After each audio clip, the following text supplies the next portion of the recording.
بسم الله الرحمن الرحيم. السلام عليكم ورحمة الله وبركاته.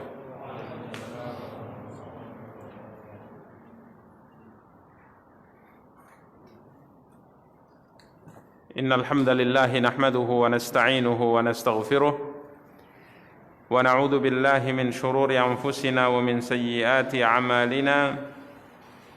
من يهده الله فلا مضل له ومن يضلل فلا هادي له. أشهد أن لا إله إلا الله وحده لا شريك له وأشهد أن محمدا عبده ورسوله صلى الله عليه وعلى آله وأصحابه ومن اهتدى بهديه واستنى بسنته إلى يوم الدين وسلم تسليما كثيرا. أما بعد. Ikhwani wa akhawati kaum muslimin, kaum muslimat rahimani wa rahimakumullahu jami'ah. Alhamdulillah, puji dan syukur senantiasa kita ucapkan untuk Allah Subhanahu wa taala atas nikmat dan karunia yang telah dilimpahkan dan dikaruniakan oleh Allah Subhanahu wa taala untuk kita semua. Salawat beserta salam semoga senantiasa dilimpahkan oleh Allah untuk junjungan dan panutan kita Nabi Allah yang mulia Muhammad sallallahu alaihi wasallam. Ikhwani wa akhawati kaum muslimin, kaum muslimat rahimani wa rahimakumullahu jami'ah. Pada kesempatan yang berbahagia kali ini biidznillah kita akan kembali melanjutkan kajian dan pembahasan kita, mencoba untuk membaca kitab Riyadhus Shalihin karya Imam Abu Zakaria Yahya bin Sharaf An-Nawawi rahimahullahu ta'ala dengan panduan syarah dari Syekh Muhammad bin Shalih Al-Utsaimin rahimahullahu ta'ala, yang pada pertemuan terakhir kita telah masuk pada hadis ke-35 dari Atha bin Abi Rabah, berkata kepadanya Abdullah bin Abbas radhiyallahu anhuma, ala urika imra'atan min ahli jannah, apakah engkau ingin kutunjukkan kepadamu imra'atan min ahli jannah, salah seorang wanita dari penduduk surga. Artinya seorang wanita yang masih hidup, seorang wanita yang masih berjalan di atas muka bumi, akan tapi wanita ini telah dijamin masuk ke dalam surga. Dan wanita-wanita seperti ini atau juga manusia-manusia seperti ini masih hidup di dunia, berjalan di atas muka bumi, tapi telah dijanjikan untuknya surga di zaman Nabi kita yang mulia sallallahu alaihi wasallam banyak. Jumlah mereka banyak, masih hidup tapi sudah pasti masuk surga Allah Subhanahu wa taala, baik dari kalangan lelaki maupun dari kalangan wanita. Begitu juga di zaman itu ada orang-orang yang dipastikan akan masuk ke dalam neraka, sedangkan ia masih hidup di atas muka bumi. Ini juga ada, ya.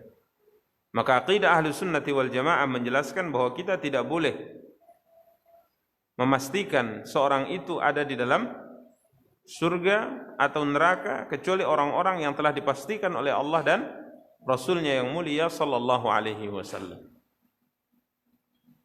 Artinya kita tidak boleh mengatakan fulan akan masuk surga, fulan akan ada di dalam neraka kecuali orang-orang yang telah dipastikan oleh Allah dan Rasulnya yang mulia sallallahu alaihi wasallam. Ini adalah akidah yang diyakini oleh Ahlus Sunnati wal Jamaah. Ini salah satu di antara wanita yang dipastikan oleh Nabi masuk ke dalam surga. Dikatakan oleh Abdullah bin Abbas, apakah engkau ingin kutunjukkan seorang wanita yang akan masuk ke dalam surga.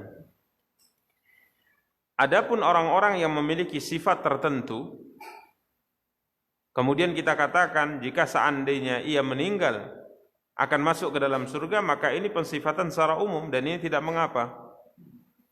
Ya, contoh misalnya kita katakan orang yang bertakwa akan masuk ke dalam surga, orang yang beriman, beramal salih akan masuk ke dalam surga. Siapapun dia secara umum. Seorang muslim tatkala meninggal di atas keislamannya, ia akan masuk ke dalam surga. Ini seperti ini memang harus kita yakini. Begitu juga seorang kafir yang mati di atas kekafirannya, maka kita pastikan ia ada di dalam neraka.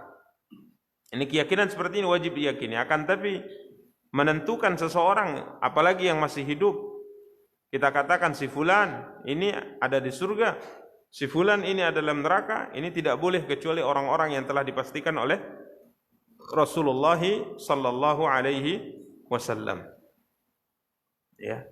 Seperti misalnya ditanyakan apakah Abu Bakar ada di dalam surga? Maka kita pastikan ya, Abu Bakar ada di dalam surga. Artinya kelak di akhirat Allah pasti akan masukkan Abu Bakar ke dalam surga. Apakah Umar kelak akan masuk ke dalam surga? Maka kita katakan ya, pasti Umar akan masuk ke dalam surga. Begitu juga dengan Utsman, begitu juga dengan Ali, begitu juga dengan beberapa orang sahabat yang sudah dipastikan oleh Nabi sallallahu alaihi wasallam masuk ke dalam surga. Ya. Karena mereka adalah orang-orang yang sudah disampaikan oleh Nabi mereka ada di dalam surga. Ta'yinnya, ya, Nabi sebutkan secara individu. Fulan di surga, fulan di surga. Maka kita pastikan mereka ada di dalam surga. Adapun selain mereka, sekalipun kita lihat dia adalah orang yang beriman, beramal saleh, kemudian meninggal, maka kita harapkan semoga mereka kelak masuk ke dalam surga. Tapi memastikan mereka ada dalam surga ini tidak boleh, karena tidak dipastikan oleh Allah dan Rasulnya yang mulia sallallahu alaihi wasallam. Jadi ini salah satu di antara mereka yang pasti masuk ke dalam surga. Ya, ala urika imra'atan min ahli jannah. Apakah engkau ingin kutunjukkan? Apakah engkau ingin kutunjukkan kepadamu ya Atha seorang wanita calon penduduk surga? Maka Atha mengatakan bala, iya. Maka Abdullah bin Abbas mengatakan hadil mar'atu sauda. Ini seorang wanita yang berkulit hitam. Kemudian diceritakan oleh siapa? Abdullah bin Abbas. Kenapa wanita ini dijamin oleh Nabi SAW masuk ke dalam surga? Ini tatkala wanita ini datang kepada Nabi SAW kemudian mengatakan inni usra wa inni atakashaf fad'ullah ta'ala li. Ya.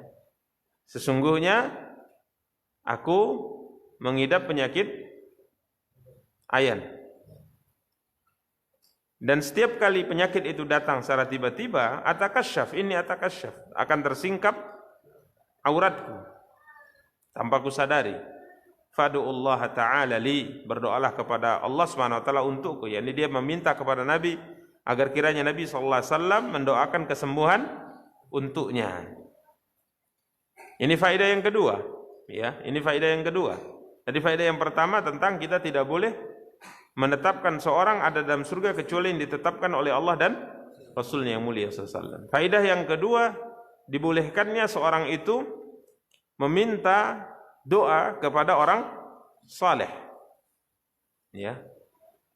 Apalagi pada seorang nabi, yang tentunya doa nabi itu pasti mustajab.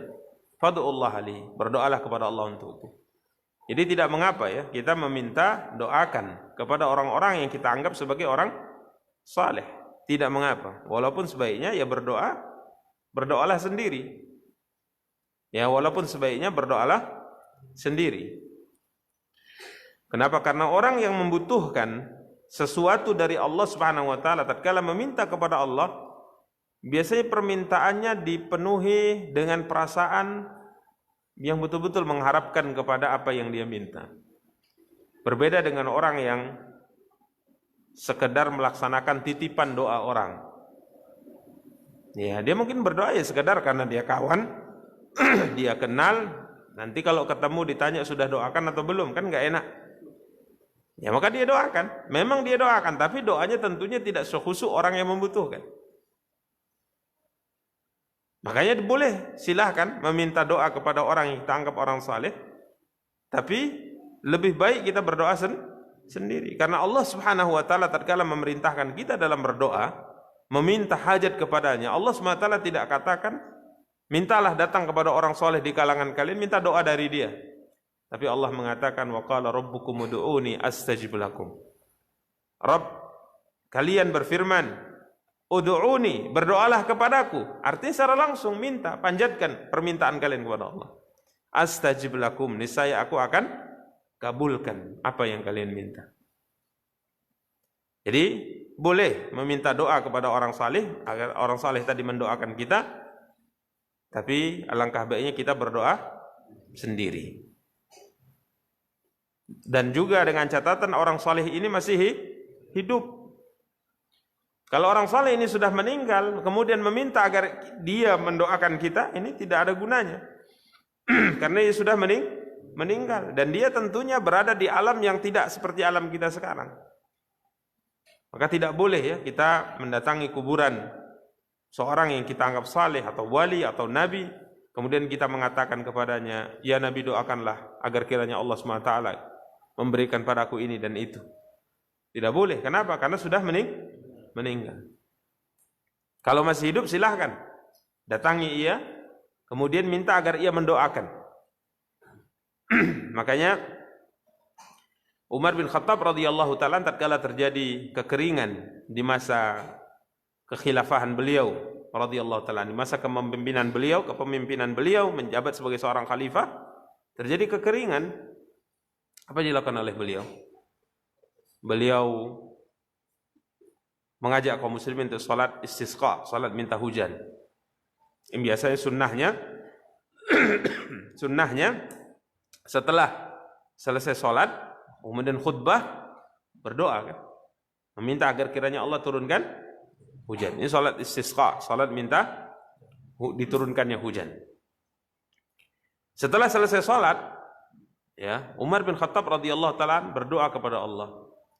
Ya Allah, dahulu semasa Nabimu masih hidup, kami bertawassul dalam doa seperti ini kepada doa Nabimu. Artinya kami minta kepada Nabimu agar Nabimu mendoakan kebaikan untuk kami, diturunkan hujan untuk kami, maka seketika turun hujan.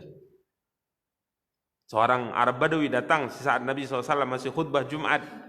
Kemudian Arab Badawi ini mengatakan, ya Rasulullah, binatang-binatang ternak kami mati, tanaman-tanaman kami mati semuanya, karena kekeringan sudah lama tidak turun hujan. Ya Rasulullah, berdoalah kepada Allah agar kiranya Allah turunkan hujan untuk kami. Maka Nabi menghadap ke arah kiblat, kemudian Nabi angkat kedua tangannya, minta hujan. Ini yang dilakukan oleh mereka di saat Nabi masih hidup. Dan ini diminta tatkala Nabi sedang khutbah Jumat. Maka Nabi malingkan tubuhnya menghadap ke arah kiblat, kemudian Nabi mengangkat tangannya meminta agar kiranya Allah menurunkan hujan. Maka para sahabat mengatakan, tidaklah Nabi turunkan kedua tangannya. Artinya belum lagi selesai Nabi berdoa, kecuali kami sudah lihat dari beberapa sisi, dari balik bukit-bukit Madinah, khususnya Gunung Salak, kami lihat awan-awan hitam telah datang. Ya. Dan tidaklah kami selesai Jumat, pulang Jumat, kecuali sudah hujan deras sangat luar biasa. Dan 1 minggu kami tidak melihat apa? Matahari terbit. Hujan full 24 jam selama 1 minggu. Sampai akhirnya Jumat berikutnya Nabi sedang khutbah juga, ini hujan 1 minggu full. Maka berdiri seorang lagi, sebagai riwayat mengatakan ini orang yang kemarin juga. Dia mengatakan, ya Rasulullah, tanaman-tanaman kami mati semuanya. Kalau kemarin karena kekeringan, sekarang karena kebanjiran. Nih ya, ternak-ternak kami juga mati karena kebanjiran. Maka berdoalah kepada Allah agar kiranya Allah SWT menghentikan ini. Maka Nabi SAW mengangkat kedua tangannya, kembali kemudian mengatakan, ya Allah, turunkanlah hujan. Arahkan hujan ini ke lembah-lembah, ke gunung-gunung, dan tempat-tempat tumbuhnya pepohonan. Nabi tidak mengatakan, ya Allah, hentikan hujan, tidak. Karena hujan memang rahmat. Tapi Nabi SAW meminta kepada Allah, hujan ini menjadi hujan yang mendatangkan keberkahan. Karena memang kalau hujan tidak turun, ini musibah. Maka tidaklah Nabi selesai berdoa, kecuali kami sudah melihat matahari mulai muncul, mulai panas. Jadi Umar mengatakan, dulu di saat Nabimu masih hidup, kami datang kepada Nabimu meminta Nabimu berdoa, maka akhirnya turun hujan. Ya Allah, hari ini Nabimu telah meninggal, dan hari ini kami meminta kepada paman nabimu untuk berdoa kepada kami. Maka akhirnya dimajukanlah Abbas bin Abdul Muttalib. Majulah Abbas bin Abdul Muttalib berdoa kepada Allah dan diaminkan oleh para sahabat dan alhamdulillah turun hujan. Jadi kalau sudah meninggal tidak bisa. Ya, tidak bisa. Tapi kalau masih hidup silakan minta doakan. Ya, minta agar dia mendoakan kita silakan. Tapi kalau sudah meninggal tidak boleh. Ini termasuk tawassul yang dilarang dalam syariat. Ini ikhwani kaum muslimin yang dimuliakan dan dirahmati Allah. Faedah yang kedua, fad'ullaha ta'ala li, berdoalah kepada Allah untukku, yakni agar kiranya Allah memberikan kesembuhan. Apa jawaban Rasulullah? In syi'ti sabarti walakil jannah. Kalau engkau mau, maka bersabar atas musibah yang menimpamu ini, yang sedang kau hadapi ini, yakni penyakit yang berat ini. Kalau engkau bisa bersabar, maka untukmu surga. Faedah ketiga ini, yakni keutamaan bersabar. Ya, jika engkau bersabar, maka untukmu surga. Ya, jika engkau bersabar, untukmu surga. Jadi artinya tidak didoakan kesembuhan. Engkau tetap bersabar atas musibah yang menimpamu ini, maka untukmu surga. Ini ikhwani kaum muslimin yang dimuliakan dan dirahmati oleh Allah Subhanahu wa taala. Ya. Walaupun berat ya. Karena memang sabar itu sebagaimana kita bahas di awal pertemuan, sabar asal maknanya adalah al-habs. Menahan diri dari sesuatu yang berat dan sulit. Menahan diri untuk tidak melakukan hal-hal yang bertentangan dengan syariat. Sabar itu berat. In syi'ti sabarti walakil jannah. Kalau engkau bisa bersabar, maka untukmu apa? Surga. Wa in syi'ti da'autullaha ta'ala ayyu'afiyaki, dan kalau engkau mau bisa saja aku doakan agar kiranya Allah menyembuhkan engkau. Dua pilihan. Ya, yang kita katakan kemarin dua pilihan ini berat. Tapi coba lihat bagaimana keimanan wanita ini. Kekuatan jiwa wanita ini yang mungkin kemarin sempat kita ingatkan, yang mungkin jiwa seperti ini sulit didapati hatta sekalipun di hati seorang lelaki zaman ini. Dua pilihan. Dan jiwa-jiwa sahabat memang kiblat hati mereka itu ya akhirat gitu. Kalau kita kiblatnya apa? Dunia. Coba lihat wanita ini, apa yang pilihan? Sembuh tapi jaminan surga tidak didapat, atau tetap sakit jaminan surga didapat. Ya kalau cerita jaminan atau tidak jaminan, mungkin sebagian manusia akan mengatakan ya bagus aku sembuh lah. Kalau sembuh bisa saja aku salat, bisa saja aku zakat, bisa saja aku sedekah. Kan bisa semangat aku beribadah kalau sehat kan gitu. Insyaallah dapat surga juga ya ini kan gitu kan. Cuman kan nggak pasti masalahnya. Daripada sulit, semasa hidup terus sulit, penyakit yang berat ini terus sampai dia meninggal. Ya mungkin belasan tahun, mungkin puluhan tahun dia mengidap penyakit yang berat seperti ini. Dua pilihan yang berat. Tapi jiwa-jiwa yang kiblatnya akhirat, dia akan pilih untuk akhirat. Dia mengatakan asbir, aku bersabar. Ya. Jadi faedah yang ketiga, sabar. Faedah yang keempat, keutamaan wanita ini, dia memiliki jiwa yang sangat luar biasa. Maka ada seorang sahabat, subhanallah, teringat dengan sebuah kisah. Seorang sahabat yang pada suatu malam dia menyediakan bejana atau air di bejana untuk wuduknya Rasulullah SAW. Maka Nabi SAW menawarkan kepadanya permintaan, mintalah mintalah kepadaku sesuatu, insyaallah aku akan berusaha untuk memberikannya kepadamu. Ya. Apapun yang diminta, baik minta tentang dunia atau tentang akhirat silahkan, aku akan berusaha untuk memberikannya kepadamu. Maka sahabat ini berpikir, mungkin kalau kita berpikir Nabi SAW sebagai seorang khalifah, sebagai seorang nabi, di sisi lain beliau adalah seorang nabi, di sisi lain beliau adalah seorang khalifah, pemimpin. Kita akan berpikir ya mungkin minta dunia. Tapi sahabat ini berpikir, kalau seandainya aku minta dunia, dunia akan berakhir. Ya, dunia akan berakhir. Maka yang dia minta apa? As'aluka murafaqataka fil jannah. Aku meminta kepadamu ya Rasulullah agar kiranya kelak di akhirat aku menjadi pendampingmu. Ini mintanya luar biasa. Beliau tidak mengatakan saya butuh susah hidup saya Rasulullah SAW, saya butuh unta 1000 ekor, saya butuh tanah sekian hektar, saya butuh ini, enggak. Dia mengatakan kalau yang ku minta dunia itu akan berakhir. Cepat atau lambat, imma dunia meninggalkan kita atau kita akan tinggalkan dunia. Maka dia berpikir yang kekal itu adalah akhirat. Maka dia minta sesuatu yang sangat luar biasa.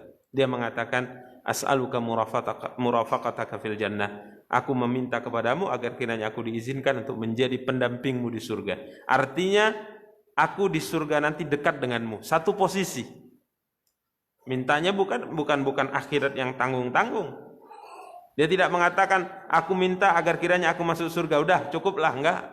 Dia minta surga yang paling tinggi, luar biasa. Sampai Nabi mengatakan, adakah permintaan selain itu?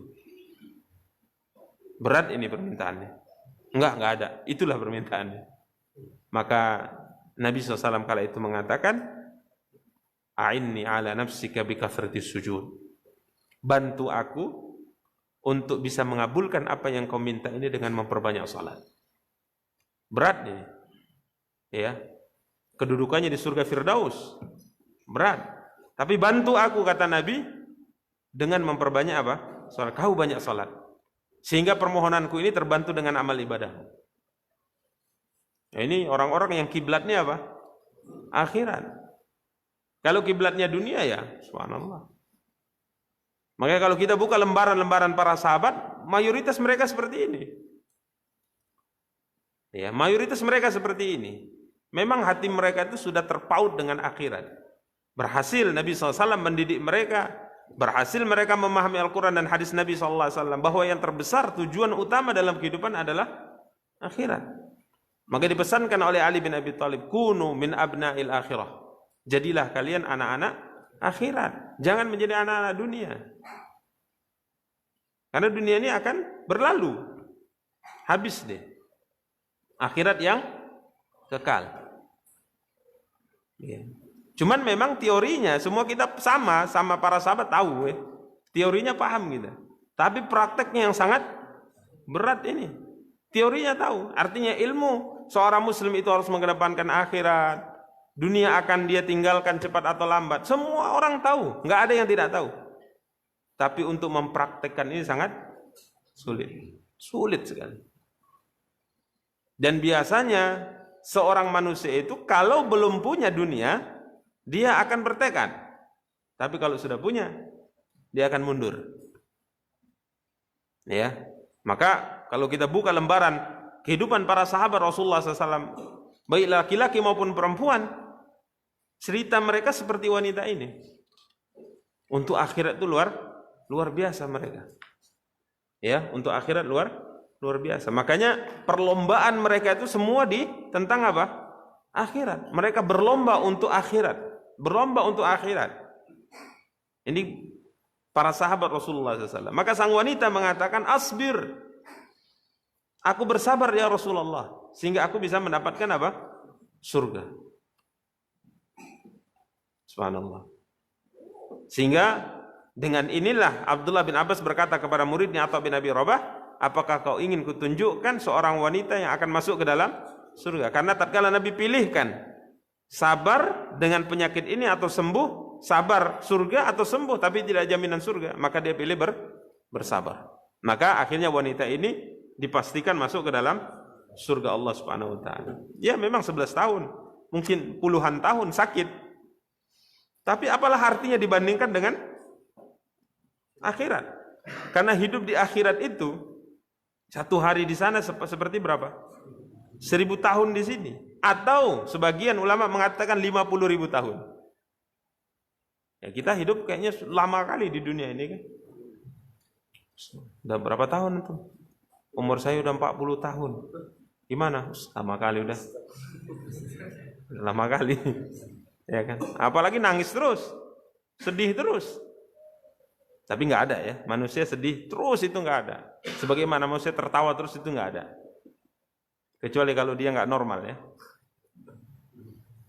Maka salah satu di antara faidah kemarin kita dapatkan dari guru kita yang datang, Ustaz Maududi Abdullah, beliau mengatakan bahwa kita melihat keadilan Allah itu bukan dari banyaknya harta atau sedikitnya harta, banyaknya aset atau tidak banyaknya aset, tapi lihat keadilan Allah dari sisi tertawa dan menangis. Lihat keadilan Allah di sana.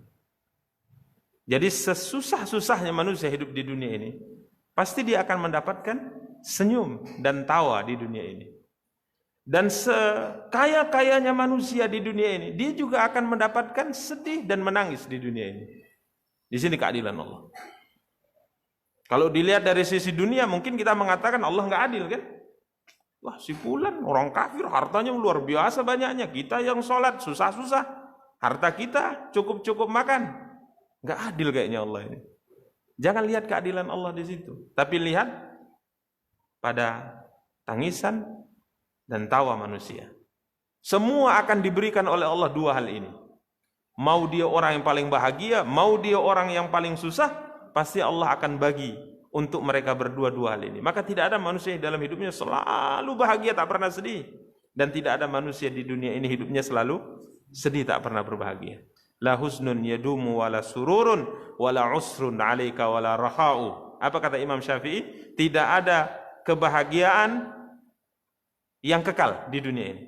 Dan juga tidak ada kesedihan yang kekal. Tidak ada kesempitan di dunia ini yang kekal, tidak ada kelapangan di dunia ini yang kekal. Maka jadi engkau seorang lelaki alal ahwali jalda, menghadapi semua keadaan benar-benar seorang lelaki, kuat, berani. Ya kalau pas sedih ya sedih, udah dunia. Suatu saat pasti kesedihannya akan berlalu. Kalau antum bahagia, siap-siap. Yang tertipu antum dengan kebahagiaan, karena saat lagi pasti kesedihan akan menghampiri Anda. Begitu kehidupan. Kalau nggak mau seperti ini, ya jangan hidup. Jangan hidup. Ini kehidupan. Teorinya enak ya, teorinya enak. Tapi tatkala kita menghadapinya, kita nangis juga. Nangis juga kita menghadapinya. Ya memang begitulah kehidupan. Kalau hidup di dunia ini semuanya adalah kebahagiaan, maka Nabi SAW adalah orang yang terus nggak akan pernah menghadapi hal yang sulit dalam hidupnya. Tapi coba lihat Nabi dalam kehidupan beliau, apa yang beliau alami.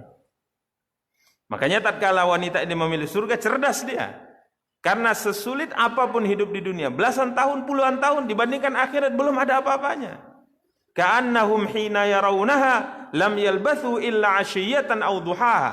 Allah mengatakan orang kafir nanti di akhirat tatkala melihat kehidupan akhirat, mereka yakin hidup mereka di dunia tidaklah kecuali seperti waktu asyiyah. Waktu asyiyah antara asar sama dengan maghrib. Jadi hidupku di dunia yang 80 tahun itu hanya dari jam 4 sampai jam setengah 7. Itu saja dibandingkan dengan apa? Kehidupan akhirat. Cepat. Atau waktu duha. Dari terbit matahari sampai mulai menjelang waktu salat zuhur. Itu perbandingan. Makanya wanita ini cerdas. Ya, nggak apa-apa. Belasan tahun, 40 sekian puluh tahun sakit, tapi dapat surga kekal abadi. Cerdas. Kalau kita kan sibuk memikirkan yang apa namanya bahasanya, yang cepat, yang terbatas. Kita tidak memikirkan sesuatu yang subhanallah kekal di sana yang tidak ada ujungnya, tidak ada batasnya, yakni surga Allah Subhanahu wa taala. Ini ikhwani kaum muslimin wa akhwati kaum muslimat yang dimuliakan dan dirahmati oleh Allah Subhanahu wa taala. Namun wanita ini mengatakan ini atakasyaf. Namun masalahnya di saat penyakit itu datang, kemudian aku tidak sadarkan diri, maka tanpa ku sadari auratku tersingkap. Maka berdoalah kepada Allah agar kiranya Allah Subhanahu wa taala tidak menyingkapkan auratku. Maka Nabi mendoakan. Ini kemarin sudah kita sebutkan faedah tentang ini, tentang bagaimana wanita di zaman itu sangat memperhatikan untuk menutup aurat, dan ini yang sesuai dengan fitrah. Ya, maka hari ini kita dapati banyak wanita yang fitrahnya sudah rusak. Fitrahnya sudah rusak. Jadi fitrah manusia itu malu auratnya terbuka. Itu fitrah manusia. Ya bani Adam, la yaftinannakumus syaitanu. Wahai anak Adam, jangan sampai syaitan menggodamu atau memfitnahmu, ya, sehingga akhirnya dia berhasil melakukan apa yang diinginkan, sebagaimana dahulu dia menggoda nenek moyang kalian Adam alaihi salatu wassalam untuk menyingkap aurat mereka berdua. Jadi di antara tujuan iblis alaihi lanatullah menggoda nenek moyang kita Adam alaihi salatu wassalam untuk mendekati pohon dan memakan buah yang dilarang di surga itu adalah untuk agar kiranya aurat mereka terbuka. Dan tatkala dia berhasil, benar, aurat nenek moyang kita terbuka, sehingga keduanya pun lari dan malu melihat aurat mereka tersingkap dan berusaha menutupi aurat mereka berdua dengan menggunakan daun-daun surga. Dan ini tujuannya. Makanya menutup aurat merupakan perkara yang sangat diperhatikan oleh wanita di zaman dahulu, karena fitrah mereka masih lurus.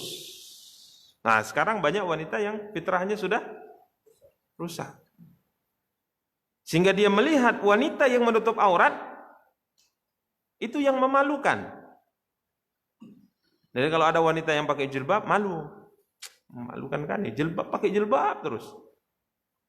Terbalik sudah. Ya, padahal seharusnya yang malu itu adalah yang tidak memakai jilbab. Berhasil syaitan. Ya, berhasil syaitan. Jadi ini wanita ini memikirkan demikian. Sakit. Ya, padahal kalau seandainya tersingkap auratnya dalam keadaan ia tidak sadar, berdosa tidak? Tidak berdosa, tapi itu menjadi hal yang berat bagi dirinya.